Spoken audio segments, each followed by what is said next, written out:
Hello guys, welcome back to Asian competition classes way to success. Asian competition classes में आपका स्वागत है। हमने शुरू किया है पूरे साल के करंट अफेयर। तो मैं जनवरी, फरवरी, मार्च के 3 महीने करा चुका हूं। तो ये आज का सेशन रहेगा अप्रैल के करंट अफेयर। तो ये मैं मंथली का करंट अफेयर करा रहा हूँ और अप्रैल के जितने भी इंपॉर्टेंट फैक्ट होंगे मैं इस वीडियो में पूरी डिटेल वाइज बताएंगे। तो ये बैच आपके लिए उपयोगी रहेगा, महत्वपूर्ण रहेगा group D, NTPC and SSC GD के लिए। तो आइए बिना देर किए हुए शुरू करते हैं। पहला है शब्बीर हुसैन। शब्बीर हुसैन अभी कौन बने हैं? तो अप्रैल की बात बता रहा हूं मैं अभी। तो बीसीसीआई के भ्रष्टाचार निरोधी के नए प्रमुख बने हैं। तो बीसीसीआई की फुल फॉर्म हो जाती है board of control for cricket in India. दोबारा बता रहा हूं, board of control for cricket in India. जिसका हेडक्वार्टर की बात करें तो इसका हेडक्वार्टर मिल जाएगा आपका वानखेड़े स्टेडियम मुंबई। वानखेड़े स्टेडियम मुंबई। अब बात करते हैं वानखेड़े स्टेडियम कहां पर है। तो मुंबई में इसकी स्थापना हुई थी 1928 को। 1928 को इसकी स्थापना हुई थी। इसके अध्यक्ष हैं वर्तमान में कौन? सौरभ गांगुली। सारी बातें आपको याद रखेंगे। सौरभ गांगुली इसके अध्यक्ष हैं और जो सचिव हैं वो हैं आपके जय शाह। जय शाह इसके सचिव हैं। नेक्स्ट देखते हैं। नेक्स्ट क्वेश्चन है आपका। देखो ये जितने भी इंपॉर्टेंट फैक्ट हैं मैं आपको क्लियर डिटेल वाइज बता रहा हूं और आपको याद रखना है। बात करते हैं स्टेडियम की। तो स्टेडियम पता है आपको, नरेंद्र मोदी स्टेडियम, जो विश्व का सबसे बड़ा स्टेडियम है। कहां पर है? ये आपका मिल जाएगा अहमदाबाद में। और बात करते हैं दूसरा, भारत में ही बनना है। जो कहां पर बनना है? वो बनना है राजस्थान के जयपुर में। राजस्थान के जयपुर में सबसे बड़ा नहीं, भारत का दूसरा सबसे बड़ा स्टेडियम होगा। नेक्स्ट क्वेश्चन देखते हैं। तो इसको मैं रेज करता हूं। नेक्स्ट है सुशील चंद्र। सुशील चंद्र अभी कौन बने हैं वर्तमान में? तो ये बने हैं, आपको याद रखना है, 24वें CEC chief election commission of India. देखो मैं आपको फुल फॉर्म बता रहा हूं, यानी chief election commission of India. कौन से बने? 24वें बने। तो इन्होंने जगह किसकी ली है? इन्होंने जगह ली है सुनील अरोड़ा की। क्वेश्चन ऐसे ही पूछ लिया जाता है कि जो सुशील चंद्र बने ये इन्होंने किसकी जगह ली है? तो सुनील चंद्र अरोड़ा की। ये कौन से नंबर के थे?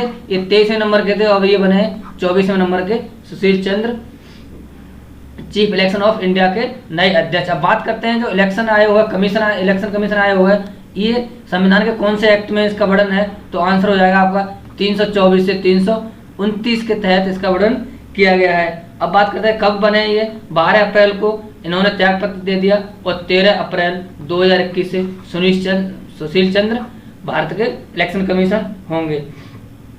अब रहेंगे कब तक? 25 तक रहेंगे। और भारत के मुख्य न्यायाधीश इनको कौन क्या करते हैं? भारत के जो राष्ट्रपति होते हैं वो इनको शपथ दिलाते हैं, यानी नियुक्ति करते हैं। नेक्स्ट देखते हैं। नेक्स्ट क्वेश्चन है आपका, तीसरा है एन वेंकट रमन। इसको रेज करेंगे। एन वेंकट रमन। एन वेंकट रमन कौन बने अभी? तो आपको पता होगा सीजीआई यानी चीफ जस्टिस ऑफ इंडिया। ये कौन से नंबर के हैं? तो ये बहुत इंपॉर्टेंट रखता है। तो ये कौन से नंबर के? तो आंसर हो जाएगा आपका 48। यानी जो मुख्य जज हैं भारत के सुप्रीम कोर्ट के वो कौन है? एन वेंकट रमन है। और इन्होंने किसका स्थान लिया है? यानी 47 नंबर के कौन थे? ये बहुत पूछा जाएगा आपका। तो 47 नंबर के थे शरद अरविंद बोबड़े। शरद अरविंद बोबड़े आपको याद रखना है। ये 47 नंबर के थे और इनको शपथ कौन दिलाता है? इनको भी शपथ दिलाता है राष्ट्रपति। कब लिया है इन्होंने? तो इन्होंने लिया है 23 अप्रैल 2021। और कार्यकाल कब से कब तक रहेगा ये भी पूछा जाएगा, इंपॉर्टेंट है, याद रखेंगे। 26 अगस्त 2022 याद रखेंगे। 26 अगस्त 2022 तक इनका कार्यकाल रहेगा एन वेंकट रमन का। मोस्ट इंपॉर्टेंट है, याद रखेंगे। नेक्स्ट देखते हैं एस रमन। एस रमन कौन बने? सिडबी यानी small industrial development of bank of India. SIDBI इसका हेडक्वार्टर मिलेगा आपका लखनऊ में। हेडक्वार्टर कहाँ मिलेगा? इसका लखनऊ में हेडक्वार्टर मिलेगा और इसके अध्यक्ष बने एस रमन। नेक्स्ट देखेंगे। नेक्स्ट क्वेश्चन है सीजी मुर्मू। सीजी मुर्मू कौन है? अभी आपको पता होगा कि सीजी मुर्मू भारत के 14वें CAG हैं, यानी control auditor of general. Control auditor of general हैं ये, CAG हैं। तो कौन है CAG? भारत के सीजी मुर्मू। ये कौन बने हैं अभी?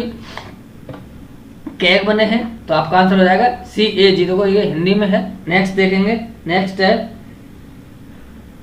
तरुण बजाज।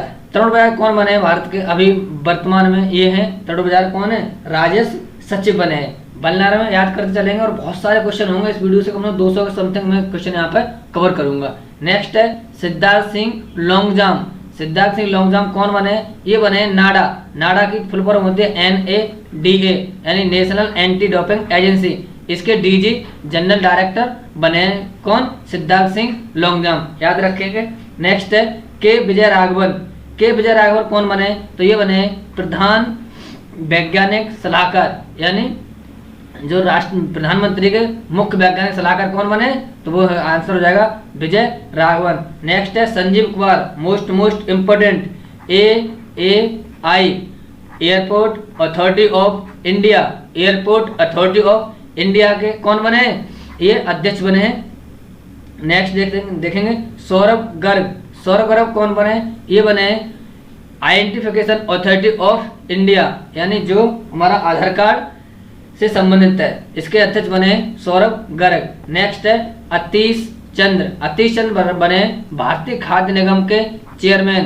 भारतीय खाद्य निगम के चेयरमैन बने अतीश चंद्र। नेक्स्ट है उदित आर पटेल। उदित आर पटेल बने हैं अभी ब्रिटानिया इंडस्ट्रीज के अतिरिक्त निदेशक इनका कार्यभार है, और जो भारत के कौन थे? भारत के पूर्व RBI गवर्नर थे।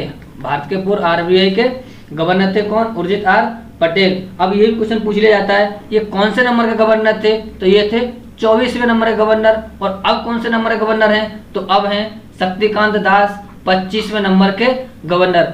RBI की थोड़ी सी बात करते हैं, तो इसको मैं रिमूव करता हूं। पहले RBI की बात करेंगे तो RBI की स्थापना 1 अप्रैल 1935 को होती है। आपको पूछ लिया किस अधिनियम के तहत होती है, तो 1934 अधिनियम के तहत होती है, इतना याद रखेंगे। 1 अप्रैल 1935 को इसकी स्थापना होती है। इसके पहले जो गवर्नर थे ऑस्विन स्मिथ थे इसके गवर्नर, और इसका राष्ट्रीयकरण होता है 1 जनवरी 1949 को। 1 जनवरी 1949 को इसका राष्ट्रीयकरण होता है। अभी वर्तमान में इसके गवर्नर हैं शक्तिकांत दास, जो 25वें नंबर के हैं, और इसका हेडक्वार्टर आपको मुंबई में मिल जाएगा। नेक्स्ट देखते हैं। नेक्स्ट क्वेश्चन है मल्लिका श्रीनिवासन। मल्लिका श्रीनिवासन को दिया गया है सार्वजनिक उद्यम चयन बोर्ड की अध्यक्ष बनी है। इंपॉर्टेंट है, याद रखेंगे। Shobha Mandal most important steel authority of India की अध्यक्ष बनी है, वो पहली महिला है। पहली महिला है तो मोस्ट इंपोर्टेंट है, इसको आप याद रखेंगे। शोभा मंडल को सुभाष कुमार कौन है? ONGC oil and natural gas corporation के अध्यक्ष बने हैं कौन? सुभाष कुमार CMD बने हैं। नेक्स्ट क्वेश्चन देखेंगे। नेक्स्ट क्वेश्चन है आई होप ये वीडियो आपको पसंद आता है, स्पेशली मेरी मेहनत पसंद आती है, तो प्लीज ज्यादा से ज्यादा लाइक शेयर एंड सब्सक्राइब अवश्य करें। नेक्स्ट है Rekha Menon. Most important NASSCOM national association of software service company की पहली महिला अध्यक्ष बनी है, ये याद रखेंगे और इम्पोर्टेंट बनेगा। नेक्स्ट है मुखमीत एस भाटिया, ये बने कर्मचारी राज्य बीमा निगम के नए मैनेजिंग डायरेक्टर अप्रैल में चुने गए। बात करते हैं महत्वपूर्ण बुक की। अप्रैल में जो भी बुक आएंगे महत्वपूर्ण और जो एग्जाम पर्सपेक्टिव आपके लिए यूजफुल होंगी तो याद करेंगे। My experience with silence. अब ये क्वेश्चन यहाँ से आता है, माई एक्सपीरियंस विद ट्रुथ, सत्य के साथ मेरा प्रयोग। ये किसकी बुक है? ये महात्मा गांधी की बुक है। लेकिन बात करते हैं माई एक्सपीरियंस विद साइलेंट, तो ये पुस्तक हो जाएगी आपकी समीर सोनी की, याद रखेंगे। Manohar Parrikar brilliant mind and simple life, ये किसने लिखी है? नितिन गोखले ने लिखी है। आपको बता दें कि ये गोवा के कौन थे? CM थे और उनकी मृत्यु हो चुकी है। नेक्स्ट उड़ीसा का इतिहास, ये पुस्तक लिखी है उत्कल केसरी ने, जिसको PM नरेंद्र मोदी ने लॉन्च किया था। नेक्स्ट है William white, most important cricketer की जो जीवनी है और बहुत ही इंपॉर्टेंट है। William white life and cricket taught me, ये पुस्तक लिखी है सुरेश रैना की है, और जिसका हेल्प की है लिखने में भरत सुंदरम में। एक तरह से इसको सुरेश रैना की ऑटोबायोग्राफी बोल सकते हैं। क्वेश्चन आए कि सुरेश रैना की ऑटोबायोग्राफी क्या है, तो William white and life and cricket taught me. Next देखते हैं सुपारी पालन। बात करते हैं सुपारी पालन की, तो सुपारी पालन पुस्तक लिखी है शैलेंद्र जोशी ने, जो इम्पोर्टेंट है, और इनकी जो लॉन्च की है वेंकैया नायडू ने लॉन्च किया है। नेक्स्ट देखते हैं the living mountain, most important है, अमिताभ बच्चन के। करंट में मैं आपको कई बार इस पुस्तक का जिक्र कर चुका हूँ ऑलरेडी, लिविंग माउंटेन की। नेक्स्ट बात करेंगे तो नेक्स्ट है वेयर अबाउट ये पुस्तक है, और ये पुस्तक है आपकी प्रसिद्ध लेखिका झुम्पा लाहिड़ी की। नेक्स्ट है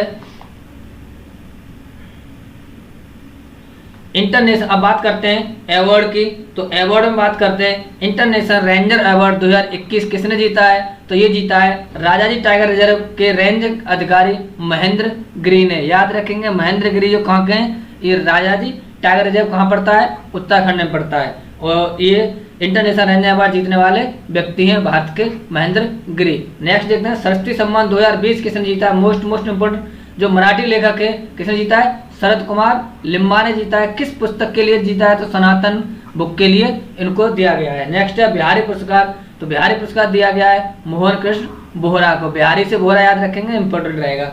दादा साहब फाल्के पुरस्कार, जो फिल्म जगत का सबसे बड़ा पुरस्कार होता है दादा साहब फाल्के पुरस्कार, इसकी शुरुआत हुई थी 1969 में, और पहला पुरस्कार ही मिला था देविका रानी रोरिक को। आपको याद रखना है, तो अभी 91वां पुरस्कार दिया गया है, ये दिया गया है रजनीकांत को, मोस्ट इम्पोर्टेंट है। नेक्स्ट देखेंगे छत्तीसगढ़ बिरनी पुरस्कार दिया है छत्तीसगढ़ सरकार ने, लेकिन किसको दिया है, द्युति चंद्र को दिया है, और द्युति चंद्र छत्तीसगढ़ की नहीं है, कहाँ की है, उड़ीसा की। इतना क्वेश्चन आ जाएगा द्युति चंद्र जो प्लेयर हैं वो कहाँ के खिलाड़ी हैं, तो आंसर होगा आपका उड़ीसा न कि छत्तीसगढ़, और इनको पुरस्कार मिला है छत्तीसगढ़ सरकार द्वारा छत्तीसगढ़ बिरनी पुरस्कार। नेक्स्ट है top civilian award of UAE, संयुक्त अरब अमीरात, मोस्ट इम्पोर्टेंट। टॉप जो यूएई का सबसे बड़ा पुरस्कार है, जैसे भारत का भारत रत्न है, वैसे ही टॉप सिविलियन अवार्ड है यूएई का, वो दिया गया है भारत के टाइकून MA यूसुफ अली को। मोस्ट इंपॉर्टेंट है, याद रखेंगे। नेक्स्ट प्रधानमंत्री प्रिंस, यहाँ के जो दिया किसने है, यहाँ के प्रधानमंत्री हैं प्रिंस शेख मोहम्मद बिन जायद अल नहान।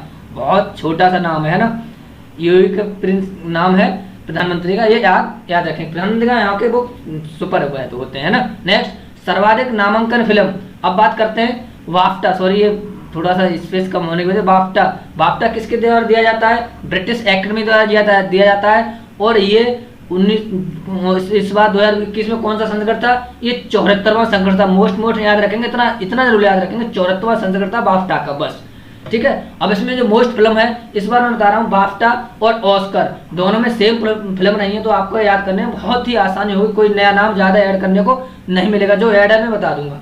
सर्वाधिक नामांकन फिल्म भी है नोमैडलैंड को, सर्वाधिक पुरस्कार भी जीते हैं नोमैडलैंड ने। निर्देशक हैं क्लो झाओ, जो चाइना से संबंध रखती हैं नोमैडलैंड के लिए। अच्छा ये बात करें क्लो झाओ को किस पुस्तक के किस फिल्म के लिए सबसे निर्देशक चुना गया, तो वो नोमैडलैंड के लिए चुना गया।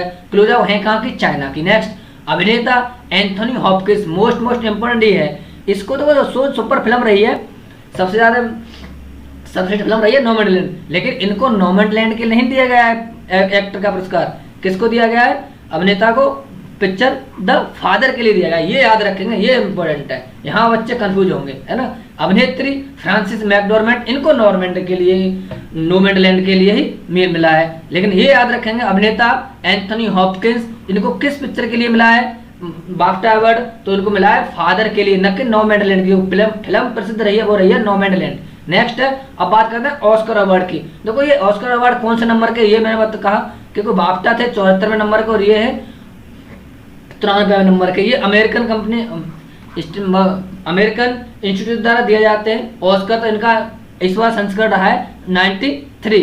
इसमें देखो बेस्ट एक्टर एंथोनी हॉपकिंस ही रहे, द फादर पिक्चर के लिए मैं बता चुका हूँ, ये इंपॉर्टेंट है। बेस्ट एक्ट्रेस सेम है फ्रांसिस मैकडॉर्मेंट नोमैडलैंड पिक्चर के लिए, और निर्देशक क्लो झाओ नोमैडलैंड पिक्चर के लिए, और बेस्ट फिल्म है नोमैडलैंड। आई होप ये वीडियो आपको पसंद आता है तो ज़्यादा से ज़्यादा शेयर एंड सब्सक्राइब अवश्य करें, स्पेशली मेरी मेहनत पसंद आती है तो। यदि ये वीडियो आपके लिए यूजफुल है तभी करें, वरना आप डिसलाइक भी कर सकते हैं। नेक्स्ट बात करते हैं जो भारत के फिल्म फेयर पुरस्कार प्रदान किए गए इस बार 66वें नंबर के, ये भी याद रखेंगे कौन सा नंबर था, कौन सा एडिशन था, 66वां एडिशन।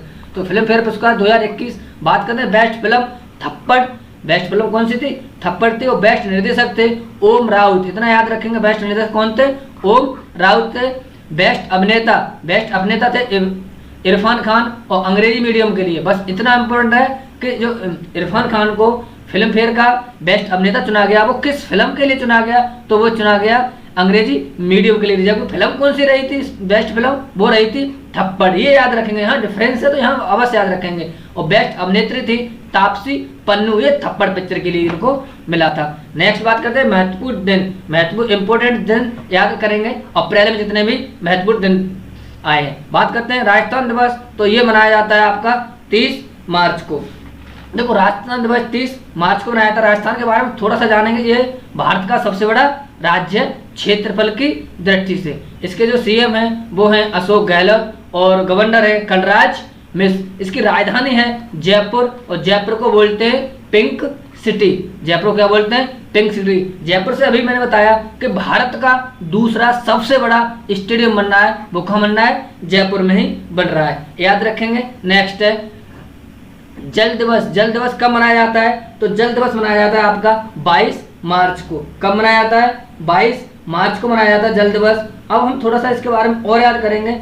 22 अप्रैल को क्या मनाया जाता है? तो 22 अप्रैल को मनाया जाता है पृथ्वी दिवस। इसको थोड़ा रिमूव करते हैं। 22 अप्रैल को क्या मनाया जाता है? 22 अप्रैल को मनाया जाता है पृथ्वी दिवस। और 22 मार्च को जल दिवस मनाते हैं और 22 मार्च को ही हम बिहार स्थापना दिवस मनाते हैं।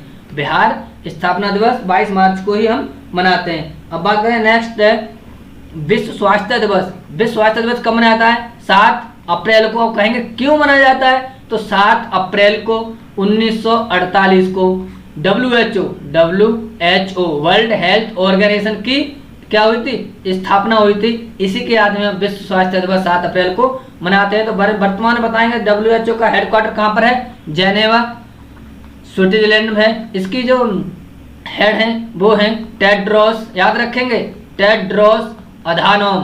टेड्रोस अधानोम जो कहाँ के हैं? इथियोपिया के। सारी बात याद रखें। मैं कह रहा हूँ इसमें मैंने 10 से 12 मिनट में कम से कम 200 क्वेश्चन कवर करा है, क्योंकि 53-54 क्वेश्चन तो इसके हैं ही, और ये एक क्वेश्चन के ऊपर में 4-5 क्वेश्चन एक्स्ट्रा और बता के चल रहा हूँ। तो टेड्रोस अधानोम, अब इसके बारे में थोड़ा सा और जानेंगे, क्योंकि अभी WHO के कार्यकारी बोर्ड के अध्यक्ष चुने गए थे। वो चुने गए थे पैट्रिक, याद रखेंगे मोस्ट इंपोर्टेंट है, पैट्रिक अमोत, जो थे कहाँ के? केन्या के। इसने किससे का स्थान लिया था? भारत के। इससे पहले एक वर्ष के लिए पद चुना जाता है। भारत के थे, इससे पहले स्वास्थ्य मंत्री थे हर्षवर्धन। मोस्ट इंपोर्टेंट है। नेक्स्ट देखेंगे, इसको रिमूव करते हैं पहले। नेक्स्ट है विश्व होम्योपैथी दिवस कब मनाया जाता है? तो ये 7 अप्रैल को मनाया जाता है होम्योपैथी को बढ़ावा देने के लिए। नेक्स्ट है राष्ट्रीय सुरक्षित मातृत्व दिवस कब मनाते हैं? वो 11 अप्रैल को मनाते हैं। और लोक सेवा दिवस मनाते हैं 21 अप्रैल को। नेक्स्ट है अम्बेडकर जयंती 14 अप्रैल को मनाई जाती है। और इस साल से भारत के लिए इम्पोर्टेंट है, क्योंकि भारत ने इसको सार्वजनिक अवकाश घोषित किया है। नेक्स्ट राष्ट्रीय पंचायती राज दिवस मोस्ट इंपोर्टेंट है, 24 अप्रैल को मनाते हैं। राष्ट्रीय पंचायत की स्थापना बताएंगे कब से कहां से हुई थी? तो राजस्थान के नागौर से पंचायत की स्थापना शुरुआत हुई थी। नेक्स्ट मलेरिया दिवस कब मनाते हैं? तो मलेरिया दिवस मनाते हैं हम 25 अप्रैल को।